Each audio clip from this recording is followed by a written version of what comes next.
Hello, everyone. Welcome to Decoding Downtowns, brought to you by Vistity. In this podcast, we dive deep with leaders from business improvement districts across the nation, revealing the strategies that are shaping the future of urban development and economic growth. Thanks for joining us.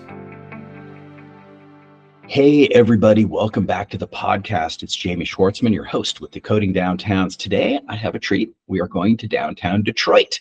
We're going to meet with Devon O'Reilly. He's the Senior Director of Community Engagement and Leadership Development with the Detroit Regional Chamber. So we're talking to a Chamber of Commerce today in Detroit, Michigan. Devon, how are you today? Welcome to the podcast.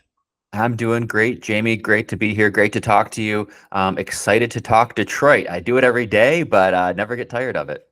Cool. Well, tell us a little bit about what's going on in Detroit today from your perspective. It's an exciting time to be here, as we'll get into more in the rest of the conversation. But there's a lot going on in Detroit. I certainly would say, if I was to try and summarize that, I would say momentum is on our side. We have the momentum now that has been lacking for many, many years. Our needle is moving in the right direction. We are coming off a extremely successful NFL draft that we hosted in April of this year that attracted record-breaking crowds of over 700,000 attendees. So we were very proud of that. It was definitely one of those exercises in partnerships and pulling people together, both the public sector, the private sector, places like the Chamber of Commerce, and then also the local business community, and then also state government. And so we're really happy about that. We're definitely hungry for more events like that, more big projects, maybe not quite Olympic size, but we're definitely on the hunt for more conventions, more opportunities for development, and bringing more businesses and people downtown to downtown Detroit. Great. Well, so tell us a little bit about the chamber, how you're organized, how you're structured, how you're financed. Sure. So we're a little bit more complicated than what many might consider kind of a chamber of commerce. Oftentimes, people's experience with a chamber is a specific town or city has a chamber of commerce. We are very much a regional chamber, so we represent an 11-county region in Southeast Michigan. And so that means we're actually one of the largest chambers of commerce in the country. By any measure, depending on if you do member businesses or size, we're about the fourth largest chamber of commerce in the country. And so that gives us over 2,000 members that include small businesses, mom and pop shops, if you want to call them that, all the way up to the largest employers in the state we count as members of the chamber. Now, our chamber is kind of broken up into a couple different baskets. You have the traditional Chamber of Commerce, where we have paid membership, so members pay dues. That's based on level of investment, size of the business. That's one kind of bucket. The other bucket is foundation. We also operate a 501c foundation, a Detroit Regional Chamber Foundation, that we use grant dollars, investments from member businesses to do advocacy, to do programming, and to kind of do initiatives that advance the business community's interests in the region. So we have an entire team dedicated to, for instance, education and talent. We've got a team that works on that. We have a team that works on mobility. Obviously, we're in the Motor City. The future of, we call it mobility now because it's moved beyond auto. We can talk about that a little later, but we have a whole team that we've branded Mish Auto that is really about advocating for the future of the automotive industry and advocating for it to kind of stay in the Detroit area as the focal point. And so we've got a whole dedicated team for that. And then a government relations team that specifically sits on the lobbying side in our capital in Lansing, advocating for the business community in Detroit at a state level, and then eventually at a national level. So all that kind of together with some of the work I do kind of encapsulates what the chamber does. It's a lot going on. We're a team of about just 85 people, to give you an idea of the size of the organization. Wow. So for, some of our other listeners who are maybe in smaller organizations, some in larger organizations, give us a sense, like what's your kind of budget that you work with every year? Well, total budget, we're looking at about 18 to 20 million if you put together kind of the total organizational budget for the chamber. And again, that includes all sorts of things. We put on premier events. Our Mackinac Policy Conference is a big statewide conference. Our Detroit Policy Conference is a region-wide conference. We have leadership development programs, which I run, grant programs for small businesses, which I run. So there's a ton that comes up underneath that. Wow. Okay, so Senior Director of Community Engagement and Leadership Development, what does that mean? What's your job like? It's wow. Yeah, it's very diverse. It's ever changing. A lot of people, like to say, oh, every day is different, and I probably exemplify that. What is in my role? Basically, community engagement means that I am very forward facing at the chamber. So I do a lot with small businesses, the small business community, the entrepreneurial community, the overall greater Detroit community. I'm the one who needs to kind of have connections with the people who are doing the things in Detroit, and make sure that I'm aware of what are the big projects, what are the big initiatives, who's doing what, who are the people to talk to. I run our Leadership Detroit program, which is a leadership development program for professionals in the Detroit area, in the business sector, in the nonprofit sector, in the government sector. We take them through a 10-month program where we do monthly deep dive sessions into issues facing the region. I found out this is actually something that exists in many, many other cities, whether it be a Leadership Cleveland, a Leadership LA. A lot of different cities have these leadership programs for executives. I run ours. I also lead our Neighbor Hub program, which is a program we started 7 years ago. We partnered with General Motors, very large employer in the area, to direct grant dollars, micro grants of $15,000 to $30,000 to small businesses in Detroit, in the city of Detroit specifically, to address needs related to underinvestment. So what we saw was a lot of small businesses unable to easily get loans, unable to access capital easily, and we wanted to kind of take down that barrier and directly address that. And so what we do essentially is we run a grant program where businesses apply, small businesses apply.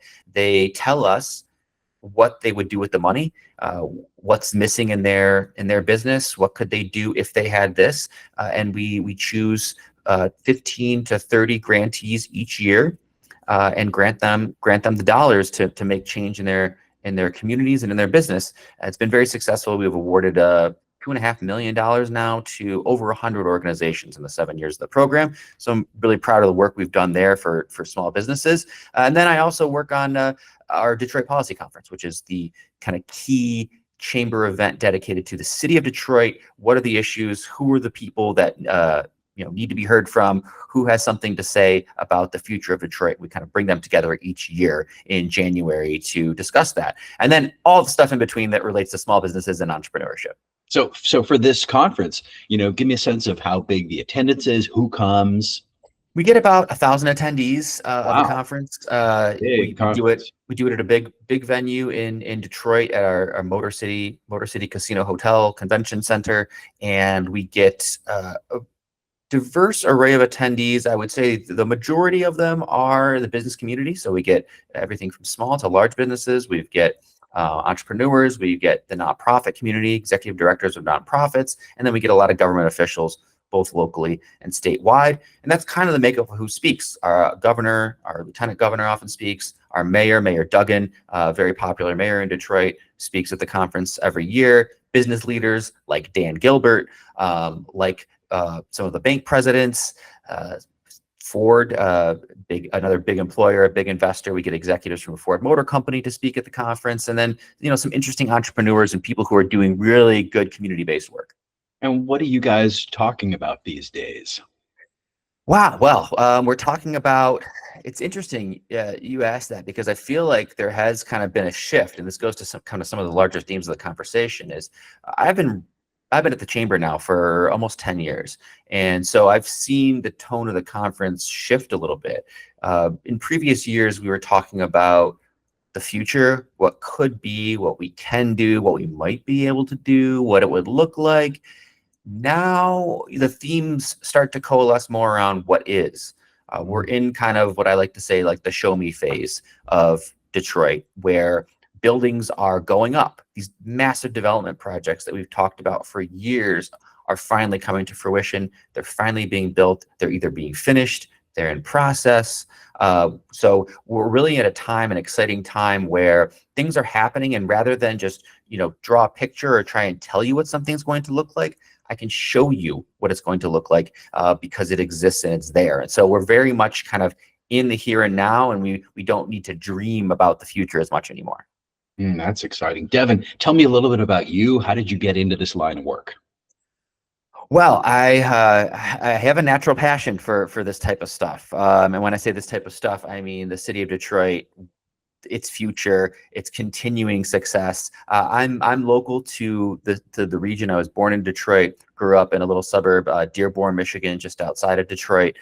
So I was always kind of around the city. My parents took me there, even when it wasn't glitz and glamour in the 90s and early 2000s. But there was always something really cool and gritty about it, and something that always caught my interest. And as I grew up, and I went to University of Michigan, relatively close by, I remained interested in what was going on in Detroit. And when I got out of college, it was just after the recession, and jobs were hard to come by.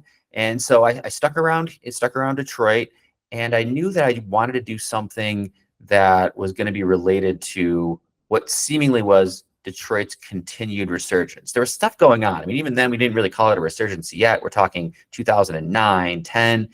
Things were happening, but they were very, very granular, and they were really kind of on the ground. But it really excited me. And so I had a 9-to-5 job in an office, but I would always find myself coming downtown to Detroit to explore new restaurants and cafes and bars, and talk to people, and everything was so interesting. And at some point, I just told myself, I got to find a way to be involved in this professionally. So I want this to be my 9-to-5, so I can just do this all the time instead. And it just so happened, I didn't even know that there was a Detroit Regional Chamber of Commerce. I was just on Google trying to find who are the players in this space. And I came across the Detroit Regional Chamber, which was hiring for a new position, which was going to be kind of head of their Detroit outreach and head of their small business initiatives. And so I applied for that. Like I said, it was a new position, so it was kind of creating my role. And so I just kind of like to say I created that role, and then I kept creating my role to all the way to where I am now, which is kind of an outgrowth of still heavily community engagement, small business, entrepreneurship, and now kind of leadership development as well. Cool. Hey, let's talk a little bit about data, and the data that you are keeping your eyes on. And what data do you think is the most important, for investors, developers, and local business? Yeah, I mean, so we have some really good partners with this. The Detroit Regional Partnership and the Downtown Detroit Partnership really kind of dig into the data space. We do put out reports as a chamber. We have a very small but mighty team that does put out reports annually. We have a State of the Region report that's kind of a dashboard of kind of where we sit as a region, a lot of benchmarking against other regions and municipalities. We have a State of Education report that we put out every year. We could get into that later, but unfortunately, education is not a strong suit for this area right now, but it's something we know we need to get better at. And so we are trying to find how we can get better at that. And then we put on a state of mobility report that, as I alluded to earlier, tries to kind of track where we're at in the automotive space. We clearly have some advantages as a region. You look at the data points of how many OEMs are there now. It's 20 plus OEMs that are here in Detroit. We have more engineers per capita than any other region. But how are we leveraging that? Because we do get a lot of brain drain. And so we have reports that kind of look into that data, kind of see, are we going the right direction? Are we going in the wrong direction? If we're going in the wrong direction, how can we try and stem that a little bit? So I would say those are kind of the key things. We do put out some larger reports on that. And then, again, like I said, we have partners who put out very detailed reports as well. You can find them if you want to really dig into the data. You can find them at DetroitChamber.com. And I said, State of the Region, State of Mobility, and State of Education. Great. How do you see digital tools, dashboards, those kinds of things playing a role in the future of this communications and economic development storytelling?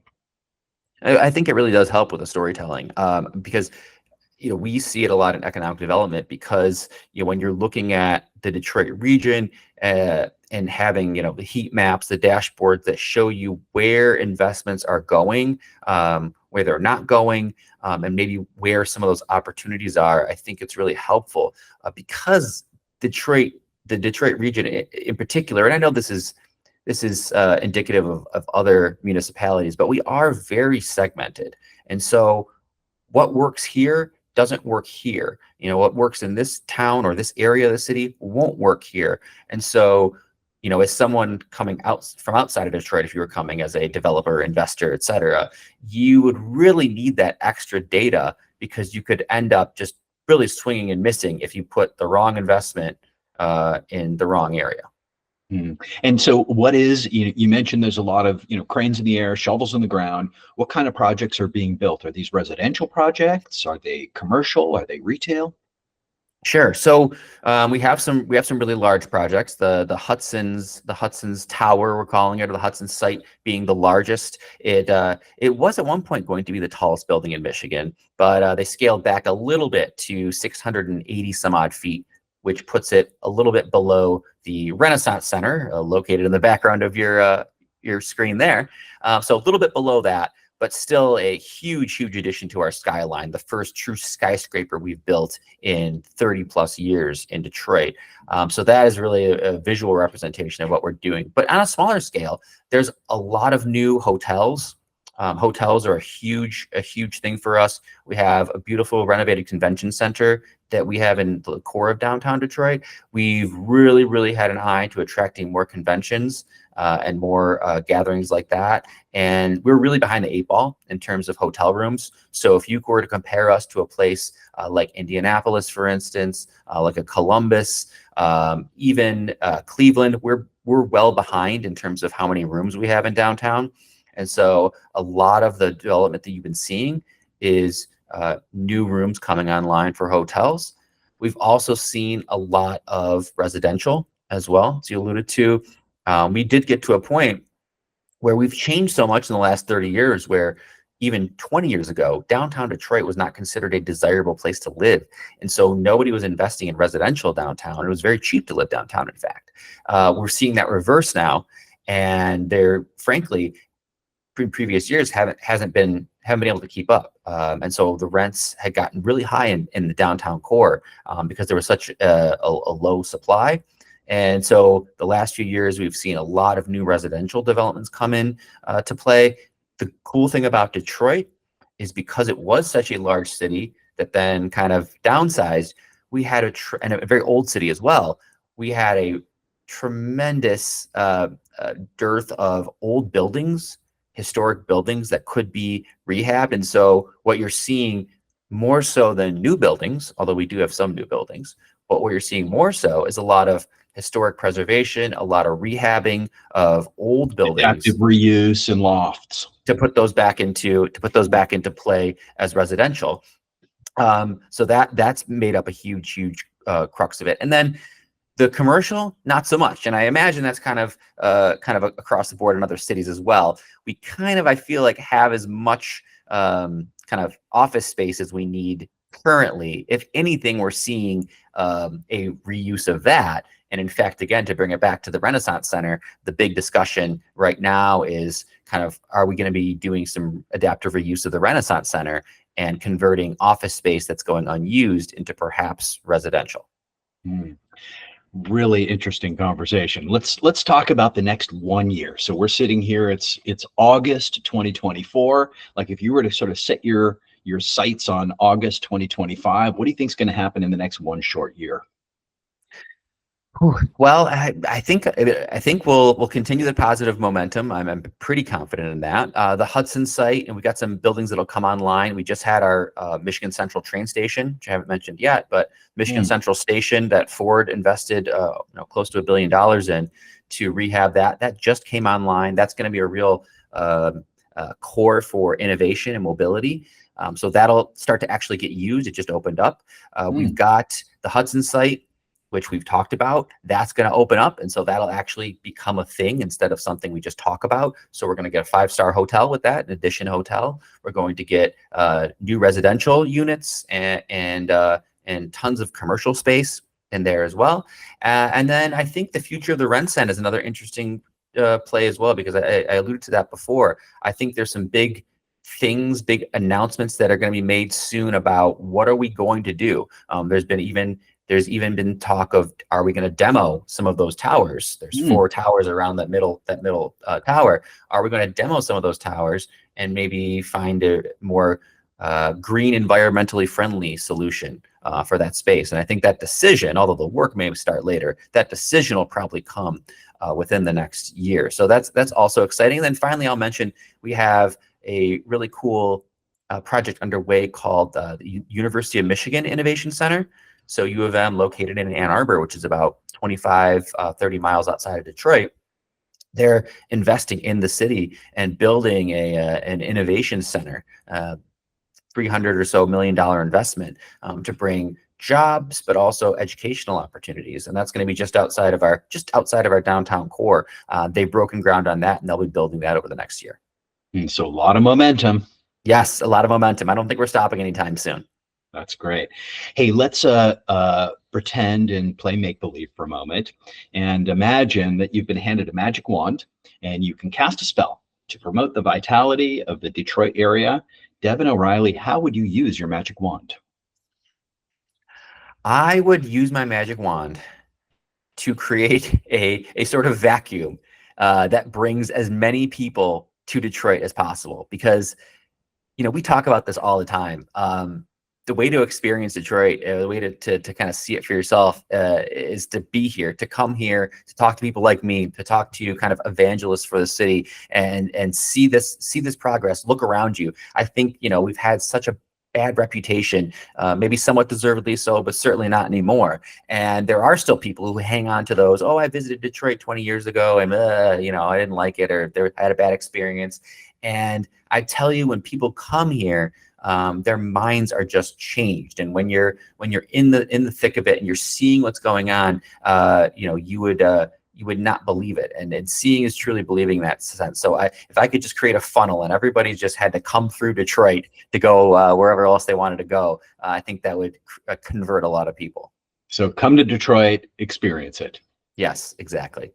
Great. Hey, before we wrap up, Devon, how can people keep their eyes on what the work you're doing, you in particular, and maybe some of your socials? Absolutely. So DetroitChamber.com is the website. Pretty straightforward. As I said, not only can you find out about what we're doing as a chamber, our high-level initiatives, you can find out about events that we do. We live stream a lot of them. So I know, most folks listening don't live here, but you can live stream a lot of our content. Our Detroit Policy Conference, our Mackinac Policy Conference is live streamed, and videos are on YouTube. Our reports that we do put out, State of the Region, State of Mobility, and State of Education, are available on the website. We also have social media handles at Detroit Chamber on Instagram, X, and Facebook. Great. And how about if people want to find you, Devon? If you want to find me at Devon_O'Reilly, DEVON_OREILLY. You're right. If you want to find out some new restaurants, bars, places to hang out, what I'm doing, wandering around the city, that's a good way to do it too. So come find me there on Instagram as well. I'm pretty active posting pictures. Good. So you've got your finger on the pulse of Detroit. I like to think so. I get out enough. I always hit my step goal because if I feel like I've sat at my desk too long, my brain just tells me, get out, walk around, and see what's going on. Well, I can't wait to come visit you. I want to hang out with you in Detroit. I'll take you up on that. Devon, thanks so much for spending time with us today. This has been a really cool conversation. Yeah, great to chat with you anytime. And to our listeners, thanks again for joining us on Decoding Downtowns.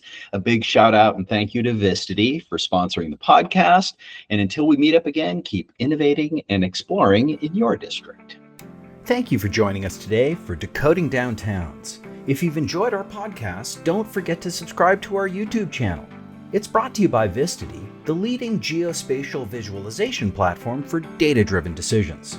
Stay connected, stay informed, and let's continue to shape the future of our cities together. Until next time, I'm Jamie Schwartzman.